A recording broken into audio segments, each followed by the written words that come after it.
విద్యార్థుల కౌంట్ తగ్గుతుంది, but amount అదే ఉంటుంది. ఇలా శాఖల వారీగా మిస్మేనేజ్మెంట్ కనిపిస్తుంది. కానీ డబ్బులన్నీ కూడా సొంత వాళ్ళకి రేపొద్దున్న ఎలక్షన్స్ వస్తే ఆ బిల్లుల రూపంలో పర్సంటేజ్ ఇచ్చి అది కొంత జనాల్లోకి పంపించేందుకు కూడా క్లియర్ చేస్తున్నారన్న ఆరోపణ ఉంది. ఫిఫో రూల్స్ ఫాలో అవటం లేదు, first come first in out లాగా అది వెళ్ళటం లేదు. ఏంటి ఆఖరికి ₹1 కోటి ఉంచి దిగుతారా ఖజానాలోకి? శాఖల వారీగా ఎందుకు శ్వేతపత్రం విడుదల చేయట్లా వీళ్ళు ఇన్ని ఆరోపణలు వస్తున్నప్పుడు? శ్వేతపత్రాలు విడుదల చేయడం అనేది అసలు అలవాటే లేదు. ఈ ప్రభుత్వం వచ్చిన తర్వాత అసలు అలాంటి అలవాటే లేదు. అసెంబ్లీలో మాట్లాడేవాళ్ళండి ఫస్ట్. సో అందువల్ల మనం వాళ్ళు ఏదో శ్వేతపత్రాలు కూడా విడుదల చేస్తారు అనుకుంటే అసలు ఇంకా కొంచెం మనం ఓవర్ ఎక్స్పెక్టేషన్ చేసినట్టే అవుతుంది. అంటే ప్రొసీజర్ ప్రోటోకాల్స్ ఇవే కదా. ఎవరైనా సరే తేడా వచ్చినప్పుడు, ఆరోపణ వచ్చినప్పుడు, విమర్శ వచ్చినప్పుడు చెప్పాలి గవర్నమెంట్ మీద. 5 వారాల ముందు ఇంత మిస్మేనేజ్మెంట్ అపోన్ నిజంగా స్కీములు ఇచ్చేయాలంటే ఇవ్వట్లేదు కదా. అసలు శ్వేతపత్రాల దాకా వెళ్తున్నారు. ఒక్క ప్రెస్ మీట్ పెట్టమనండి ముఖ్యమంత్రి గారిని చాలు. ఎప్పుడో నిమ్మగడ్డ రమేష్ గారు ఆయన క్యాస్ట్ గురించి మాట్లాడడానికి పెట్టిన ప్రెస్ మీట్ తప్ప ఆ తర్వాత గానీ ఆ ముందు గానీ అసలు ఎక్కడ ముఖ్యమంత్రి గారు ప్రెస్ మీట్ పెట్టి ప్రెస్ ని ఎదుర్కొన్నది ఉందా? ముందు ప్రెస్ ని ఎదుర్కోమనండి చాలు. మిగతా అప్పుడు మొత్తం అంతా బయటికి కక్కిస్తారు ప్రెస్ వాళ్ళు. అందువల్ల ఏంటంటే ముఖ్యమంత్రి గారే మాట్లాడరు, ఇంకా శ్వేతపత్రాలు ఏం విడుదల చేస్తారు?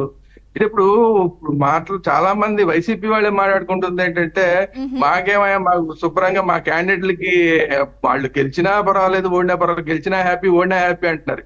ఏమయ్యా గెలిచినా హ్యాపీ, ఓడినా హ్యాపీ అంటే ఓడిపోతే ఎవడైనా బాధపడతారు కదా. ఎందుకండి మాకు ఆల్రెడీ రావాల్సినవన్నీ 25-30 వచ్చేసినాయి, ఆల్రెడీ చేరిపోయినాయి, ఆల్రెడీ 25-30 వచ్చేసినాయి. గెలిస్తే ఏంటి, ఓడితే ఏంటి, అది మాకు మిగులుడే కదా అని చెప్పి మాట్లాడుతున్నారు. ఈ 25-30 ఎట్లా వస్తున్నాయిరా బాబు అని ఆలోచిస్తే, అట్లా వచ్చేస్తారా బాబు అని ఆలోచిస్తే ఈ లింక్ అంతా ఇక్కడికి వస్తుంది. ఎవరైతే కాంట్రాక్టర్లకు ఎవరెవరికైతే ట్రాన్స్ఫర్లు చేస్తున్నారో ఆ ట్రాన్స్ఫర్లు చేసి దగ్గర నుంచి మళ్ళీ అట్లా అది ఒక ఛానల్ లాగా ఎక్కడన్నా వచ్చేసినాయా అనేది ఆ రావడం కోసం ఆ కాంట్రాక్టర్లంతా కూడా ముందే ఇటు పంపించేస్తే ఇప్పుడు వాళ్ళకి రియంబర్స్మెంట్ చేస్తున్నారా ఏంటి, ఇవన్నీ కూడా ఆలోచించాల్సిన అంశాల్లా కనిపిస్తున్నాయి వైసీపీ వాళ్ళే మాట్లాడే మాటలు చూస్తుంటే. సో అందువల్ల టోటల్ గా ఇదంతా కూడా ఎలక్షన్ కోసం చేస్తున్న మిస్మేనేజ్మెంట్, ఇది క్లియర్ కట్ గా అర్థమవుతుంది.